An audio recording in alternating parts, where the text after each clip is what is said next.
Alam nyo, pagka mag-ingay, korte po ito. Thank you. You may proceed, Senator Judge. Who was speaking? Ako po, You may proceed, Senator Judge. I was Padilla. interrupted. With due English. apologies. So,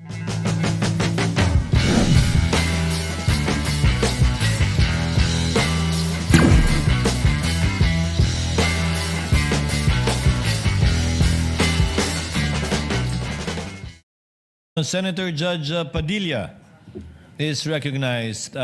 You may proceed, sir, when you're ready. You have 2 minutes. maraming salamat po aming ginoong tagapamahalang hukom at sa atin pong ginoong Pangulo. Meron po akong katanungan para sa persecution sa akin pong mga kaibigan sa prosecution. Napakahalaga po sa bawat pagdinig ay yung nagsasabi ng katotohanan. Tama po ba? Tama po. Opo. Pagka ang isang witness po ay naging halimbawa ng paiba-iba ang sinasabi, ano pong tawag dito? Di ba po kasinungalingan? This is a hypothetical question, Apo. Your Honor. You are not referring to any particular witness? Si Las Cañas po. Yung inyo pong pinakitang affidavit, Your Honor? alam niyo po, hindi pa po ako tapos, kaibigan.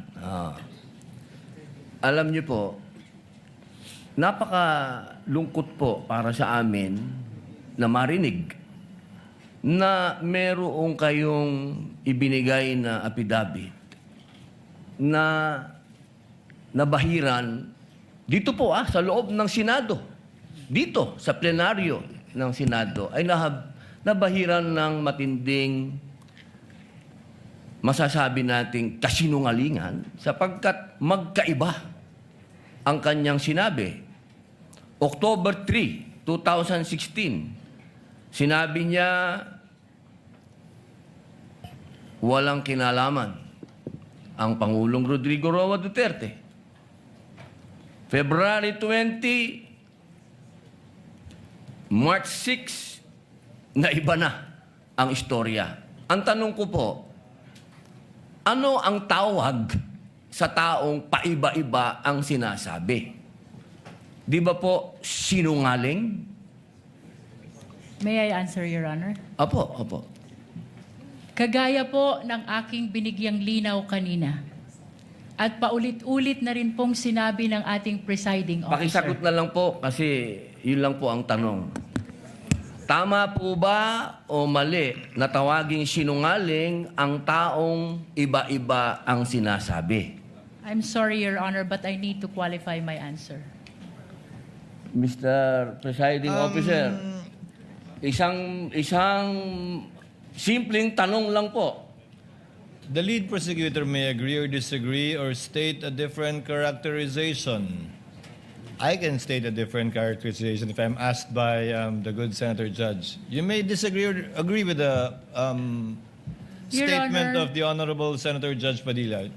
Feel free to say no or yes, Counsel. Kagalang-galang ng mga senator judges at sa atin pong mga nanonood na kababayan.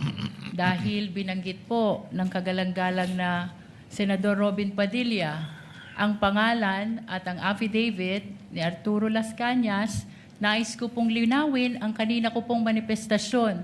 Ito po ay ipresenta sa impeachment court bilang bahagi ng testimonya ng witness. Hindi pa din po sinasagot ang... Lead prosecutor, the response, it's not responsive to the question of Senator Judge Padilla.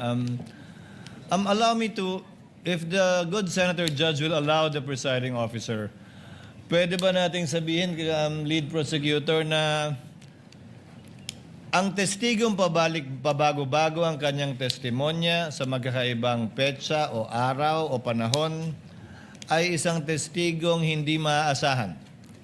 Without particular reference to Arturo Las Sa Cañas, pangkalahatan, I agree with you, Honorable Presiding Officer. Posible nagsisinungaling siya sa isa, nagsasabi ng totoo sa isa, o nagsisinungaling sa isa, nagsasabi ng totoo sa isa, hindi na natin malalaman yun. Tama po ba yan? Without particular reference to Arturo Las Cañas, I agree with you, Honorable Presiding Officer. Thank you. Maraming salamat po, aming ginoong You may proceed, tagapamahalang Senator hukom. Judge Padilla. Opo. Kasi po, katulad po ng sinabi ng aming Senator Judge, 10,000 hours, Pampilo Lacson, napakaliwanag po ng sinabi niya. At kami din po dito, ako po mismo ay gumawa din ng panukala na dapat yung mga nagsisinungaling dito,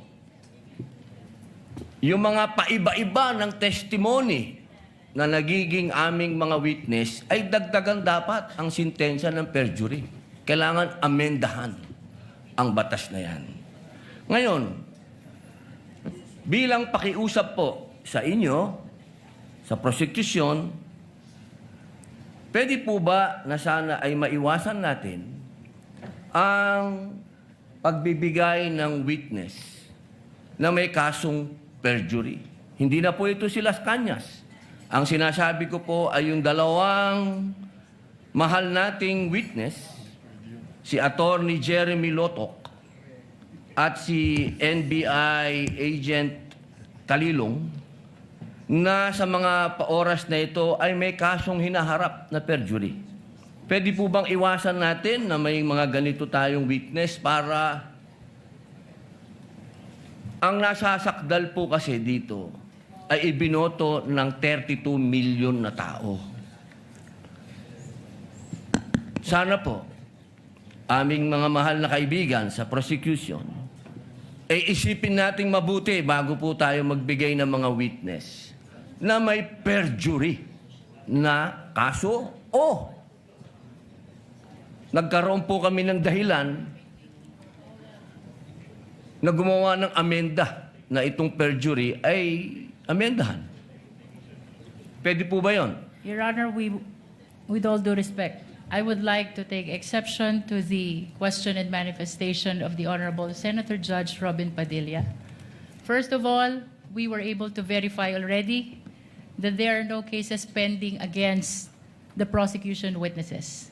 In addition, Your Honor, and only to respond to the concern of the Honorable Senator Judge Padilla, ang conviction po ay hindi ground for disqualification unless it is final and unless it is punishable by more than 1 year and that the crime constitutes moral turpitude. Alam niyo po, napakaganda. Thank you. You may proceed, Senator Judge. Who was speaking? Ako po, You may proceed, Senator Judge I was Padilla. interrupted. With due English. apologies. So, ibig niyo pong sabihin, yung mga senator judges dito ngayon na humaharap sa kaso, na hindi po pinapayagan ng ombudsman at hindi pa rin sila guilty, ano pong ibig niyo sabihin? Your Honor, with all due respect, ang question niyo po kanina ay kaugnay ng pagtistigo. Testigo nga, Referring to judges the nga yung witnesses of sinasabi the prosecution, Your Honor. Ang usapan po ay yung guilty or not guilty. Okay? So, tatanong na po ako ng bago. Opo. Pwede po ba? May I be clarified, Your Honor, on your last question about the senator you said are facing cases?